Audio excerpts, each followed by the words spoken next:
Hi guys, well welcome back to another episode of TJM. I've got the trusty car trailer on the back of Terry the Territory and we're heading north up to Newcastle to pick up my new purchase, the Jaguar short wheelbase XJ6 in Lavender, which is pretty exciting. It's been up there for a week, so we'll see you when we get there.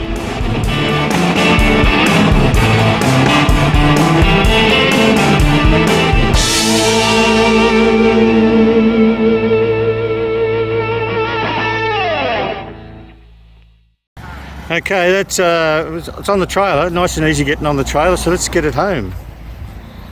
Woohoo, I'm excited. Well, we made it home, a pretty easy journey, about an hour and a half to get here, and we'll just get it off the trailer and see what we really bought.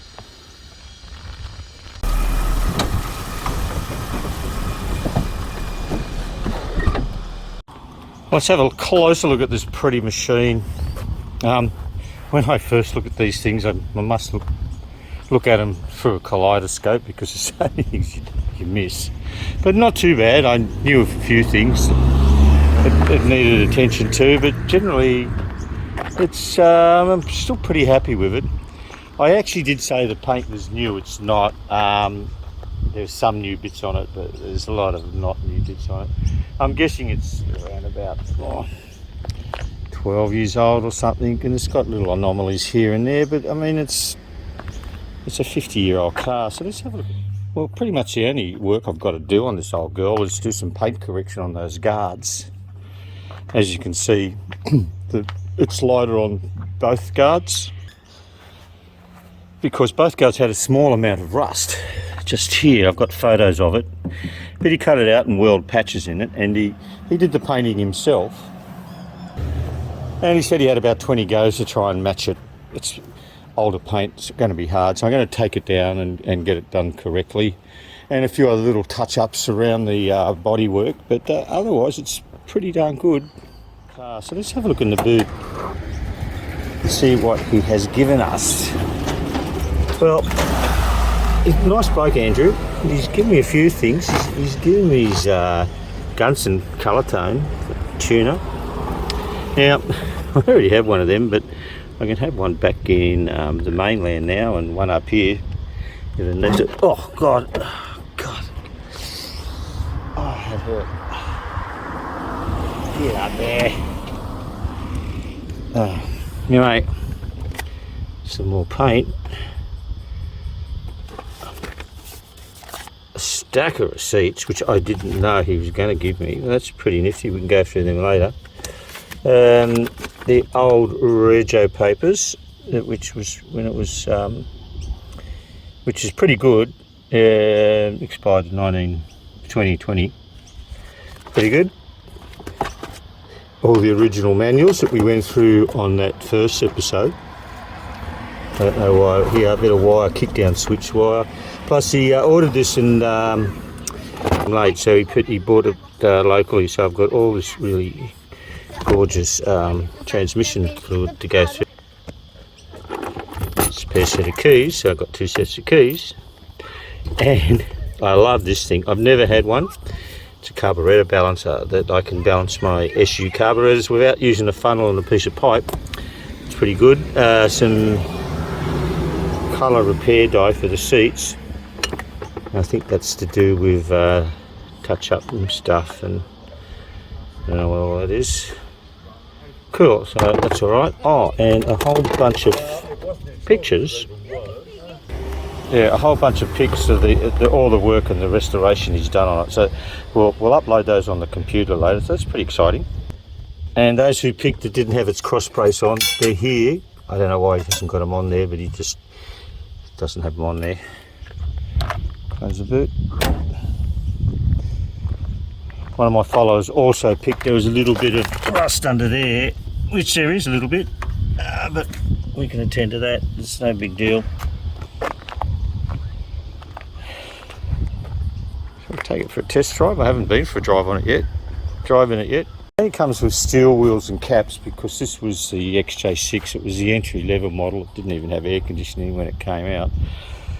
And he's cleaned them up a bit. He's painted them and done some work on them. But I found in my Boxo's spares, I still need to give them a bit of a polish up, XJ6 dress rims, so that'll just sparkle them up a bit. But I still have my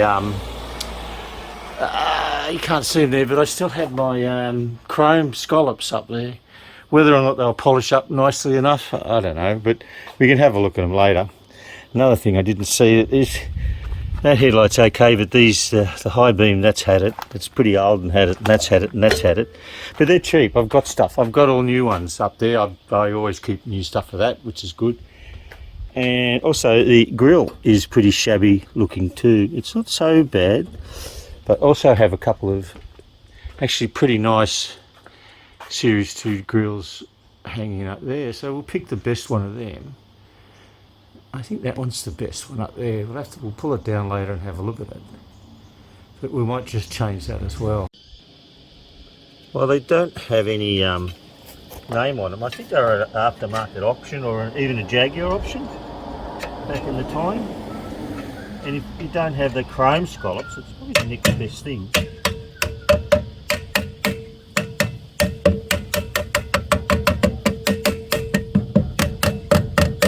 How's that look?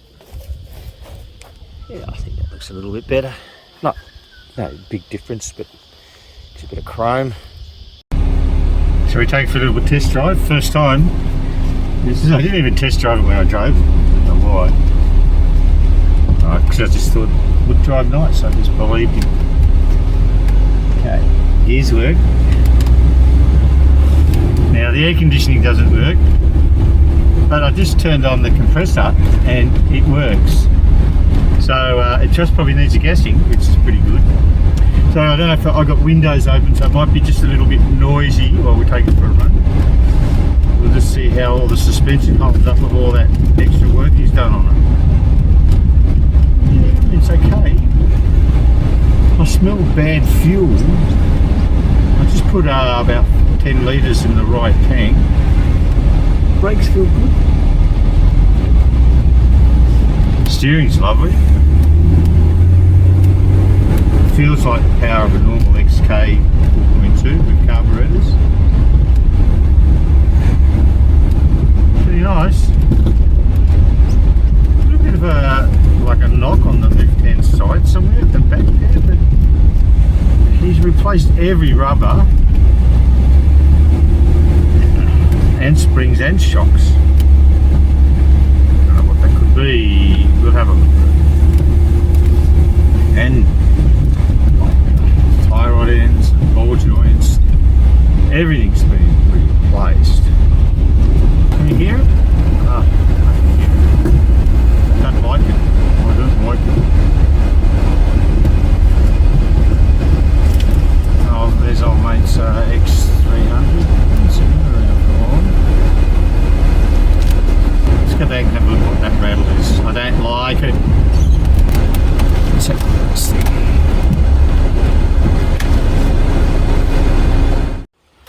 Have a look at this one. See if it's this. Guessed it in one. I wonder why that's happening now. Maybe he hasn't driven this thing much. Maybe it's not tightening, but I've got rubbers for that. Well, that's an easy fix. This one. That one's loose too. Okay. Well, can we see that? Both of those are, the rubbers are new. So they just haven't been tensioned up properly. And I'm guessing this thing's done nothing since that restoration because they just hadn't been tightened down. Look how much I had to screw it down to tighten it up a bit. So he's never used it. I hope everything else is tightened up, like the brake calipers. I'll have to check with that. Okay, let's see if we can get this magic carpet ride back after tightening up those upper shock rubbers. Oh, it feels better already.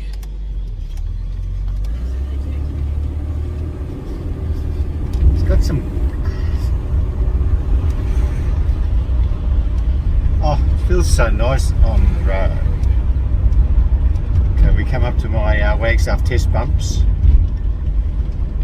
This will tell me if it's... Ah, yes. Ah, that's tighter. Now we're Now we're talking the real thing. Yeah, no, she's lovely. Yeah, I just started it cold again, and it just instantly started with a little bit of choke. The carburetors are so well tuned. You can see how they were well tuned by he's taking these photos of rebuilding the carburetor. They look smart. It's got really good torque going up this hill. Let's go this way. Get there. It's quite a steep hill there. It's a good test hill for. I'll take these old Jaguars around this little block here. This is my test strip that I use. I've got the windows open, so it might be a bit noisy, so sorry about that, but it's just a bit of a hot day today. So being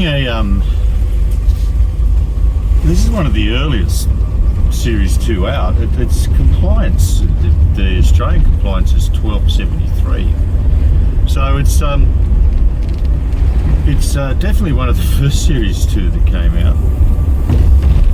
And it's got I think the body number is like the 2300 one. I just wonder whether he's had all that front suspension apart, whether he actually did a wheel alignment on the car. Don't know if he did, because I'm finding that the steering wheel is just slightly crooked. I'm going on a straight line. So notice, being a very early model, it's got the pleated, the thin pleat seats, not like the wider pleats in the later Series 2. It's got the Series 1 pleat seats. And I think in a Merrily car, they never came out with the wide pleats, only in the Vanden Plus models. All the Jaguar XJ6s in the Series 2 had these narrow pleats. The back seat's not as good as the front. It's a little bit dry, but we might be able to just pay some attention to that. The brakes feel perfect. The only thing that I'm finding is that steering wheel is just that little bit off centre, which is really no big deal. I've had worse, that's for sure. Okay. Let's give it a bit of a squirt. And first,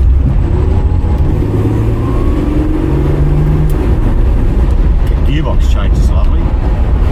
Yeah, she's I mean, it's not the most powerful XK engine I've ever driven, but for a stock standard one, I don't think it's too bad at all. All the gears changed lovely in it. He's put new filter, new oil in the gearbox, and serviced it, which is good. She's a pretty car. And another thing I'll need to address, I didn't really notice it the first time, one of my viewers pointed it out. It's got a sticker over the speedo to convert it to kilometres per hour. This thing would have been on the verge of being from miles per hour to kilometres per hour back in '73. But I don't like it because it's the wrong digits. It doesn't match the tacho. It doesn't match the rest of the instruments. So I have got a couple of original Series 2 speedos and some Series 3 ones floating around, so we might just change that later. It's not urgent, but I'm going to do that in the near future. Well, welcome to your new garage. What we're going to do, we're going to get it up on the 4-poster. I've just got the old Series 1 off, which is not going. It was a bit of a struggle rolling it down there with no brakes or anything. But we'll get it up on the 4-poster and see what it's like underneath it. I'm looking forward to doing this.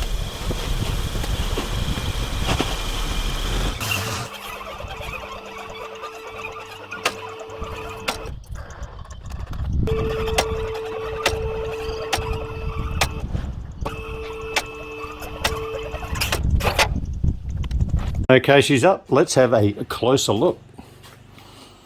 The silencers look pretty tidy. They're stainless steel. They're not new because he's cleaned them up a bit. Go under here. It's got Connie shockies and the original springs. He told me he never replaced them because they were still all good, which is okay. It's very clean and tidy under here. All the brake calipers have been rebuilt. See a little bit of an oil drip out of there, but look how clean that oil is. He's cleaned all that up. I'm told it's got new pinion seal and new drive seals as well. Hasn't got new bearings, but he went through them and greased them all up and they were looking pretty good. These resonators look either new or cleaned up a lot. Heat shields are still in place. Looks like some new fittings there for the fuel lines. Looks like a whole new fuel line. It's pretty cool. All new brake pads. This is the original exhaust, this part. I'll just move these things. So I've got new brake lines and new fuel line and new and a new handbrake cable right through. The gearbox has been out, it's been cleaned, painted with a new filter and new oil and slightly adjusted. Looks like the rear gearbox mount is new too. It's pretty exciting. Little bit of underbody spray around there, no rust. It's all looking good. This is nice and dry. Steering rack has been out. And new rubbers. He likes the red calipers. All new upper and lower ball joints. All new tie rod ends. Brake calipers rebuilt. New discs. New discs. I think these discs are ventilated. They're looking pretty groovy. I saw a photo of a wheel off. They're pretty straight and clean. No rust. New rack mount bushes. We'll go a bit further forward. A lot of nice underbody paint. New engine mounts. Pretty groovy. What about the subframe mounts? I can't see them. Let's have a look. I don't think they're new, but they're not looking too bad. New brake lines. Keep going. New alternator. New main subframe bushes. It's pretty good. And plenty of underbody sealer paint. I'm very impressed with that. It will need some paint correction under here. It's a little bit shabby under that lower guard and shroud. A tiny little bit of surface rust there. It's no big deal. This one's not too bad. A few stone chips. Got it is 51 years old. Looks lovely up there, doesn't it? Well, the lavender thing's going to stay up there for a couple of weeks because I've got so many other jobs I've got to finish first, so I can just leave that there. I've got to finish this old girl. While she's going really good, I've got to finish off doing the rust on it. I bought some heavy-duty primer filler. I'm just going to cover it all with that and then put some red paint on it. But I'm really impressed of how well she drives. No noises in the diff, the gearbox is nice and smooth, engine is powerful and very, very quiet. So I have to do a little bit more work on her. And I got to do something with this old Series 1. I took a punt on it and I don't think I'm going to win on it. It's going to be a fail. But I've got a bit of an update video of that thing happening shortly. So sure, she needs things doing to her still, but I think I've got a pretty good buy there. I'm going to get that paint correction done. I'm going to spend a bit of money on that. I might even put new carpets in it. I have a set, or try and get some cinnamon ones like the ones that are in there. But we'll have another episode when I start to do a little bit more work on that car. So if you like the episode, please give it a thumbs up, guys. It really helps my algorithms in the channel. And if you haven't subscribed, you can do that too. And if you want to leave a comment, as I always say, I love hearing from you guys, and I'll catch you on the next one.